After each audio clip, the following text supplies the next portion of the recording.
Hi, my name is Sarah Strain, and I am presenting my final project for Community College and Higher Education, Course 688, College Teaching.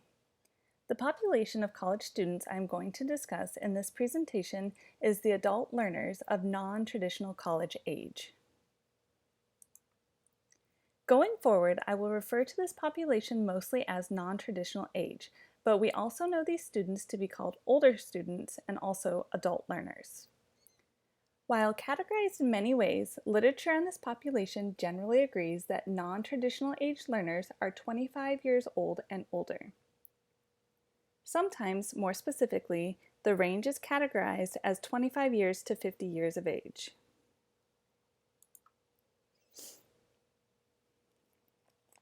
I have chosen to present on this population for a couple of reasons.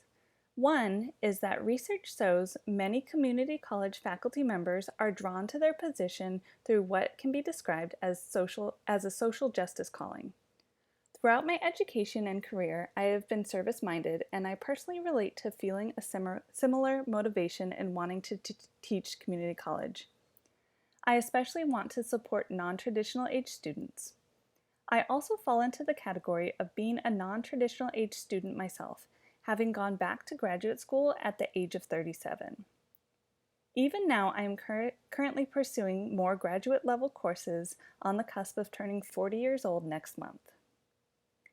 I believe this is particularly relevant because, as Parker Palmer writes, in the heart of a teacher, we teach who we are. By knowing myself as a non-traditional age learner, I believe I can better know who my students are.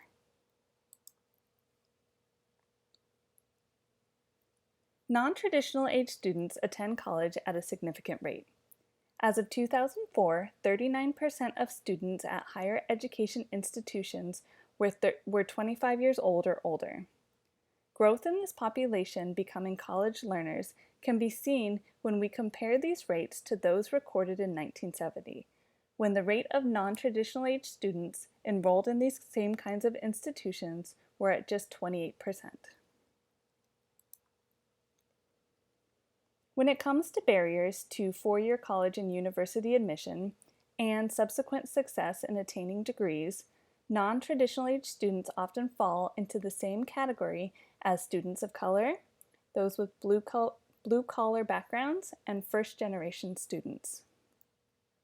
Some of the barriers known to be are unspoken or hidden processes and curriculums, the need to take and score well on entrance exams like the SATs, preference given to legacy students from families who attend and donate to a particular school over the years, and of course, the rising cost of tuition at these establishments.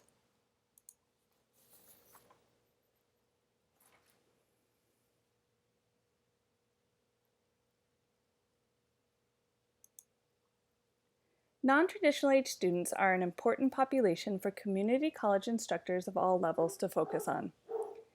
In the last slide, I spoke about the barriers to non-traditional age students facing,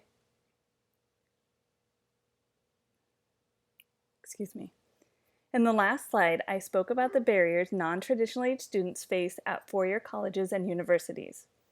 Considering the obstacles, it might not be a surprise to learn that instead of pursuing those institutions, these students are instead looking to community colleges for their education. As of 2004, 90% of community college students fell into the category of non-traditional age. We must also understand that the college experience is unique for this population due to their circumstances and goals.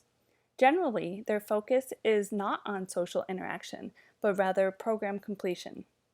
Older students can be seen to share at least 4 non-traditional factors, such as being financially independent, working full-time, and being enrolled in college at the part-time level, and supporting children or dependents. These factors not only shape their experience while attending college, but also dictate the time and money available to put toward their education goals. These 4 factors in particular put them at a high risk for not completing their degrees.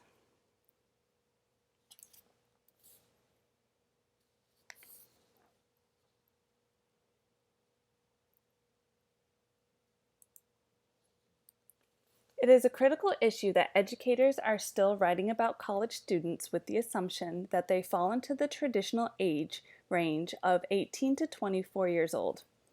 According to the Center for Urban Design, only when we understand the gap in acknowledging who the students truly are can we then focus on equity in outcomes.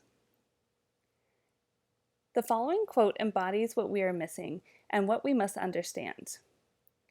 The vast majority of learners in higher education are not 18 to 22. The minority is now the majority. We are still focusing a great deal of our research on what used to be traditional. What was traditional is now the non-traditional. That is a truly seismic shift. As community college teachers, there are many ways we can better support non-traditional age students. One thing we must remember is students in the age range of 25 to 50 years old and beyond are a mix of what we can refer to as digital natives and digital immigrants. While digital natives have been born and raised with technology or introduced to computers, video games, and the internet at an early age, digital immigrants had an analog upbringing and were introduced to the digital world as a sort of second language.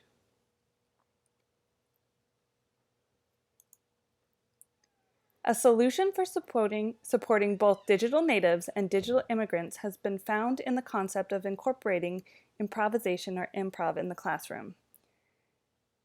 Improv is considered learner-centered, and there is a correlation between learner-centered teaching and successful outcomes for students. Small group, collaborative, learner-centered activities like improv in the classroom have proven to promote spontaneity, attentive listening, risk-taking, creativity, and critical thinking, to name a few. While non-traditional age students have various experience levels when it comes to technology use, access to online courses and programs is vital to the success of this population. Online formats, especially asynchronous structures where students can work at their own pace within deadlines and assignments, eliminates the need for non-traditional age students to return to campus. Access to online classes also breaks through other barriers, like being confined to the limits created by their own or their school peers' work or home schedules.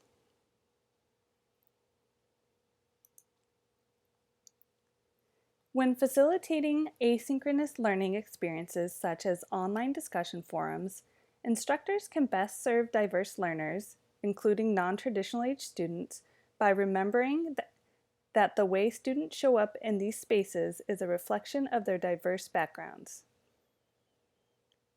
In this learning environment, the instructor must take on an active facilitator role and set up discussion content with an understanding of possible stereotypes and bias embedded in the course material.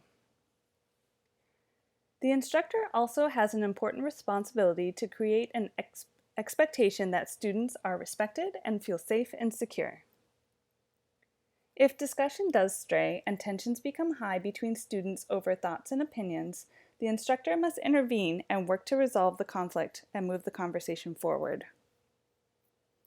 An awareness is also needed to match the level of trust in the group participating in the discussion with the potentially sensitive nature of the material. Overall, we as instructors must prepare to understand any way material triggers us to feel uncomfortable and work actively to understand our own bias and the impact they have on our facilitation of the discussion.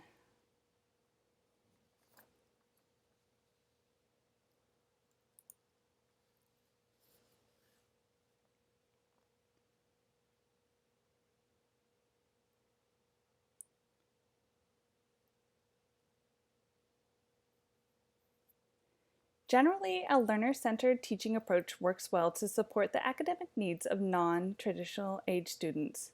Appropriate use of technology can enhance the experience. If instructors take both the time needed up front to choose the right technology and the time to work out any kinks to avoid undue frustration from their students. It is also vital to remember some important points, like choosing technology that allows students to master the material at their own pace in a structured and logical designed course. Using technology to support non-traditional age students should be seen as facilitation of learning, and the student should feel a sense of ownership over the experience. Evaluations, like tests and quizzes, should also be an opportunity to learn, with options like allowing multiple attempts so the student is allowed the opportunity to truly understand the material instead of having test anxiety or stress.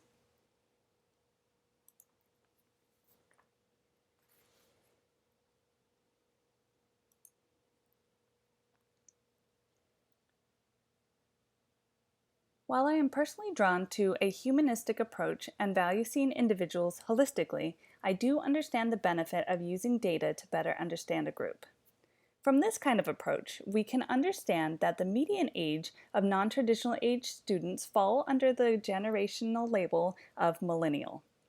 Millennials as a group are considered to have a mixed bag of traits developed through their environment and experience. Generally, though, studies have shown that in addition to other traits, college instructors can expect millennials at college to often have the traits of being confident in their ability, open to participating in teamwork, focused on their achievement at a high level, and expectant that there are rules and structure that provide them with clearly defined expectations. Understanding a population through these kinds of generalizations can be helpful as long as instructors remember that not every student who they perceive to be a millennial will fit this label.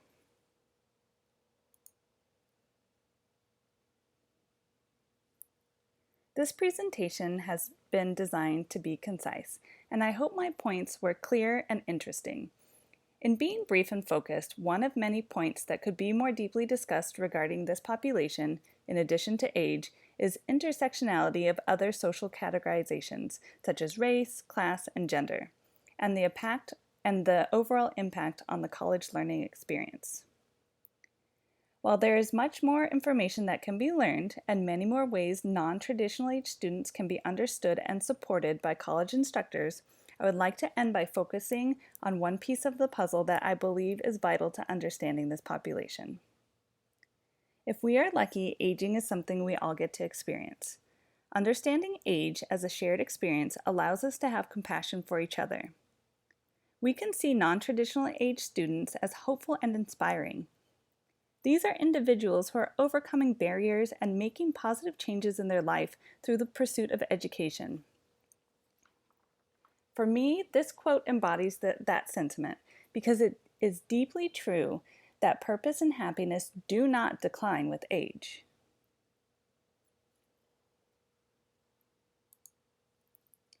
Thank you for taking the time to view my presentation. I'll leave you now with the reference for the work cited in this project. There will be 2 slides, one for citations from course material and another for citations from outside material.